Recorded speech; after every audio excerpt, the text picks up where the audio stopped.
کہ اللہ مسبب الاسباب ہے، وہ اسباب کا پابند نہیں ہے، وہ اسباب کا محتاج نہیں ہے، اسباب اس کے محتاج ہے۔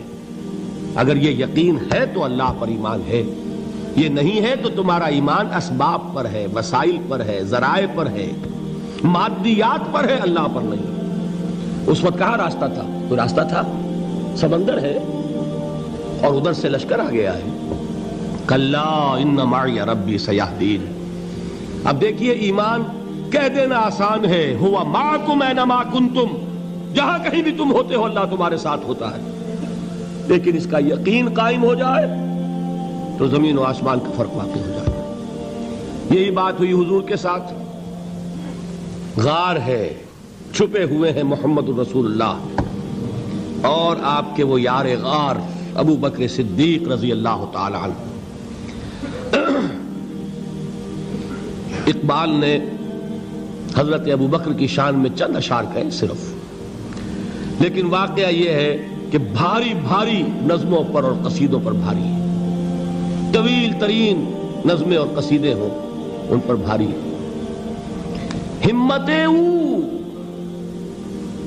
ابو بکر کی ہمت جو ہے، کشت ملت را جو ابر، جیسے بارش سے کھیتی اپجتی ہے، ابو بکر کی ہمت اور عزیمت اس امت کو اسی طرح سینچنے والی ہے۔ ثانیے اسلام و غار و بدر و قبر، وہ دوسرے تھے اسلام میں، دوسرے پہلے کون تھے؟ انا اول المومنین، حضور فرماتے ہیں سب سے پہلا ایمان لانے والا میں، دوسرے ابو بکر۔ ویسے ہمارے ہاں یہ چلتا ہے اختلاف، حضرت علی پہلے ہیں کہ حضرت ابو بکر پہلے ہیں، لیکن اس میں بڑی خوبصورت تطبیق قائم کی ہے علماء نے اور بہت صحیح ہے۔ چار کے بارے میں فیصلہ ہی مت کرو کہ کون پہلے ہے، ان کی ایک عجیب تقسیم کر دی ہے۔ آزاد مردوں میں، بالغ مردوں میں سب سے پہلے ابو بکر، بچوں میں سب سے پہلے علی، خواتین میں سب سے پہلے خدیجہ، اور غلاموں میں سب سے پہلے زید ابن حارثہ۔ بڑی پیاری تقسیم ہے، یہ چاروں ہی پہلے ہیں، ہر ایک کے لیے اولیت ہے۔ اور واقعہ یہ ہے کہ اگر زمانی اعتبار سے تعین ہوگا تو پہلے خدیجۃ الکبریٰ آئیں گی رضی اللہ تعالی عنہ، کسی اور سے بات کرنے کی نوبت بعد میں آ سکتی ہے، پہلے تو اہلیہ محترمہ سے بات ہوئی، آتے ہی پہلی وحی ہوئی ہے، ابھی تبلیغ کا حکم نہیں تھا۔ کس کو بتایا واقعہ؟ ابھی اپنی نبوت کی تبلیغ کا تو حکم ہی نہیں آیا۔ واقعہ کس کا ہے؟ وہ خدیجہ کا ہے۔ جب کہا ہے کہ خشیت علی نفسی، مجھے اپنی جان کا اندیشہ ہے، تو کیا جواب دیا خدیجہ نے رضی اللہ تعالی عنہا؟ وہ صدیقۃ الکبریٰ ہے۔ صدیقات جو ہیں خواتین، ان میں چوٹی پر خدیجۃ الکبریٰ ہے رضی اللہ تعالی عنہا، اور صدیق جو مرد ہیں ان میں صدیق اکبر ہے ابو بکر صدیق رضی اللہ تعالی عنہ، لیکن صدیقات میں چوٹی پر۔ جب حضور نے فرمایا خشیت علی نفسی، کیا فرمایا، کیا عرض کیا، کیسے تسلی دی؟ نہیں نہیں، اللہ آپ کو ضائع نہیں کرے گا، آپ غریبوں کے ہمدرد ہیں، آپ مساکین کے تکالیف رفع کرنے والے ہیں، آپ بیواؤں کی سرپرستی کرتے ہیں، آپ مسافروں کی خدمت کرتے ہیں، اللہ آپ کو ضائع نہیں کرے گا۔ یہ یقین ہے اس خاتون کے اندر۔ خیر وہ ایک علیحدہ بات ہو جائے گی۔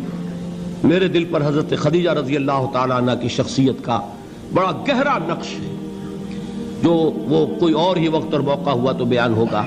بہرحال اقبال نے ایک مصرے میں جو چار اولیتیں جمع کر دی ہیں، ہمتیں او کشت امت را چو ابر، ثانی اسلام و غار و بدر و قبر۔ اسلام میں حضور کے بعد پہلے کون؟ ابو بکر۔ غار میں حضور کے ساتھ کون؟ ابو بکر۔ بدر کی رات اللہ کا رسول سر بسجود، وہ گھاس پھوس کی جو جھوپڑی بنائی گئی تھی، اور وہاں تلوار ننگی لے کر پہرا دینے والا کون؟ ابو بکر۔ اور اس حجرہ عائشہ میں محمد کے بعد سب سے پہلے دفن ہونے والا کون؟ ابو بکر رضی اللہ تعالی عنہ صلی اللہ علیہ وسلم۔ وہ جو معاملہ میں سنا رہا تھا غار ثور کا، حضرت ابو بکر بھی حضور کے خیال سے لرز گئے ہیں. آپ کو یاد ہوگا کہ جا کر پہلے تمام جتنے سوراخ تھے انہیں بند کیا ہے. ایک سوراخ رہ گیا تھا جس کو بند کرنے کے لیے کوئی کپڑا نہیں تھا. وہاں اپنی ایڑی رکھی ہے. تب کہا ہے حضور سے تشریف لائیے, اور اپنے زانو پر حضور کو لٹایا ہے. اور وہاں کسی موذی جانور نے کاٹا ہے. حضور کی آنکھ لگ گئی تھی. اس وقت اس بل کے اندر جو بھی بچھو ہے کیا ہے واللہ عالم, اس نے کاٹا ہے. اس کی تکلیف کی وجہ سے ابو بکر کی آنکھوں سے آنسو ٹپک گئے. حضور کے چہرے مبارک پر پڑے ہیں تو حضور جاگے ہیں, معاملہ کیا ہے. ایڑی نہیں ہٹائی وہاں سے, مبادا وہ جانور وہاں سے نکل کر محمد الرسول اللہ کو کوئی گزن پہنچا دے. ابو بکر کی ایڑی ہے, جس طرح چاہے کھا لے, ختم کر دے, جان نکل جائے تب کوئی آنچ آئے محمد پر تو آئے, لیکن جیتے جی نہیں. وہ ہے ابو بکر حضور کے خیال سے. اس وقت حضور نے پھر اپنا لعاب دہن لگایا ہے اور اس سے پھر آپ کی تکلیف ختم ہوئی. جیسے خیبر میں حضرت علی کی آنکھ دکھ رہی تھی, اس کو جو شفا حاصل ہوئی ہے وہ بھی حضور کے لعاب دہن سے ہوئی. تو بہرحال اس وقت انہوں نے کہا ہے کہ اے نبی یا رسول اللہ, اگر اس وقت ان میں سے کسی نے غیر ارادی طور پر بھی اپنے قدموں کی طرف جھانک لیا تو پکڑے جائیں گے. کیا جواب تھا اللہ کے رسول کا؟ لا تحزن ان اللہ معنا.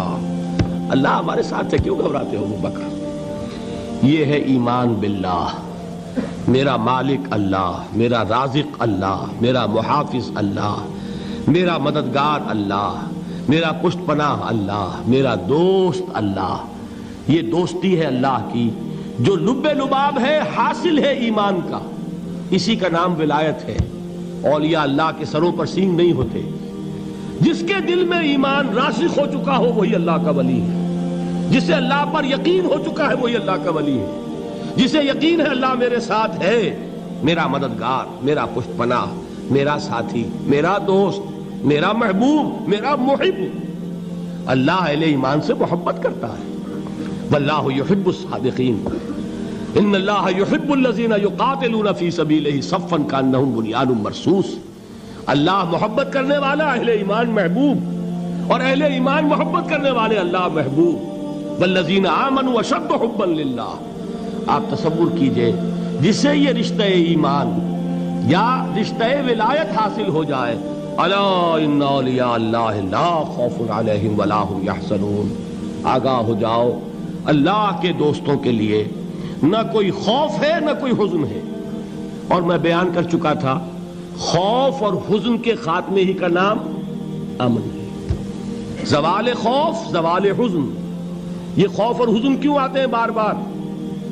اللہ تخافوا ولا تحزنوا, دونوں آ گئے. الا ان اولیاء اللہ لا خوف علیہم ولا هم یحزنون, پھر وہی دو. وہ کیوں ہے؟ خوف ہوتا ہے کسی مستقبل کی بات کا, یہ نہ ہو جائے, وہ نہ ہو جائے, یہ نقصان نہ پہنچ جائے, یہ تکلیف نہ ہو, یہ غضب نہ آ جائے. خوف ہے مستقبل سے. حزن ہے یہ کیوں ہوا, یہ نہیں ہونا چاہیے تھا, یہ میرا فلاں چیز میرے ہاتھ سے جاتی رہی ہے, فلاں موقع نکل گیا, اب بیٹھے ہوئے ہیں اندر ہی اندر کڑ رہے ہیں, صدمہ ہے اور رنج ہے. اور جو اللہ پر ایمان رکھتا ہے وہ جانتا ہے ما اصاب من مصیبت فی الارض ولا فی انفسکم الا فی کتاب من قبل ان نبرأها ان ذلک علی اللہ یسیر لکی لا تعصوا علی ما فاتکم ولا تفرحوا بما آتاکم واللہ لا يحب كل مختال فخور. اس زمین میں یا تمہاری جانوں میں کوئی تکلیف, کوئی مصیبت نہیں آ سکتی سوائے اس کے کہ جو اللہ نے لکھ دی ہو, اس سے پہلے کہ وہ ظاہر ہو. جس کو یہ حقیقت معلوم ہو گئی اس کو یہ طرز عمل اختیار کرنا چاہیے. جو چیز چھن جائے, جاتی رہے, چھوٹ جائے, اس پر افسوس نہ کرو. کس نے چھینی؟ دوست نے. دوست کے فیصلے پر شکایت.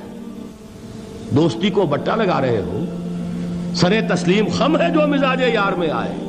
اگر دوستی ہے تو پھر تو تمہیں گردن جھکانی چاہیے کہ ہر چہ ساقی ماریخت عین الطافست, جو بھی میرا ساقی میرے پیالے میں ڈال دے اس کا کرم ہے. جو اس کی طرف سے آئے اس پر کوئی رنج نہیں, کوئی صدمہ نہیں, کوئی غم نہیں, کوئی شکایت نہیں, کوئی شکوہ نہیں. اور جو ہوگا وہ اس کے اذن کے بغیر نہیں ہوگا, اور اس کا اذن ہوگا تو یقیناً میرے لیے خیر ہی خیر ہے, چاہے وہ ناگوار شے ہو, بظاہر مجھے اچھی نہ لگ رہی ہو، میری شارٹ سائٹڈنس میں مجھے وہ نظر آ رہی ہے کہ میرے لیے بری ہے، لیکن قرآن نے کہا ہے عسیٰ ان تکرہوا شیئا وہو خیر لکم وعسیٰ ان تحبوا شیئا وہو شر لکم واللہ یعلم وانتم لا تعلمون۔ ہو سکتا ہے تم کسی چیز کو ناپسند کرو درحال ہے کہ اسی میں تمہارا خیر ہو، اور ہو سکتا ہے تم کسی چیز کو پسند کرو درحال ہے کہ اس میں تمہارا شر ہو۔ اللہ جانتا ہے، تم نہیں جانتے۔ جب مجھے یہ بات معلوم ہو گئی، میں نے اپنا معاملہ اللہ کے حوالے کیا۔ سپردم بے تو مایا خیش را تو دانی حساب کم و بیش را، اے رب جو تو چاہتا ہے وہ ہو، تیرے علم میں جو شے میرے لیے خیر ہے وہ ہو جائے، میری کوئی پسند نہیں، میری کوئی چاہت نہیں، یہ ہے راضی برضائے رب۔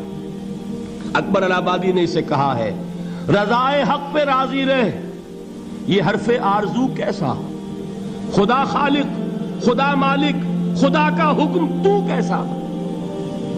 جب میں آ گیا بیچ میں، میری پسند، میری مرضی، میری خواہش، میری چاہت، یہی تو شرک ہے۔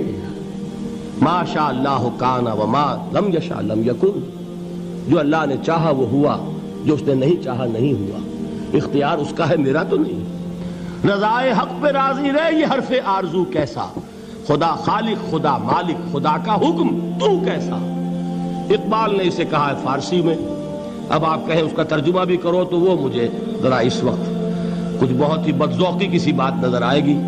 جائیے پوچھئے کسی سے جسے فارسی آتی ہو۔ برو کشید ز پیچا کے ہست و بود مرا، چوک دہا کے مقام رضا کشود مرا۔ مجھے تو تمام پیچ و خم سے نکال دیا اس مقام رضا نے، میں راضی برضائے رب ہوں، جو فیصلہ اس کا میں اس پر راضی۔ تو کہاں کا حزن اور کس کا خوف، یہی زوال حزن اور زوال خوف، یہی ہے امن، یہ نتیجہ ہے ایمان کا۔ تو جان لیجئے یہ ہے لب لباب، یہ ہے حاصل ایمان کا، یہ ہے تو ایمان ہے، یہ نہیں ہے تو ایمان نہیں۔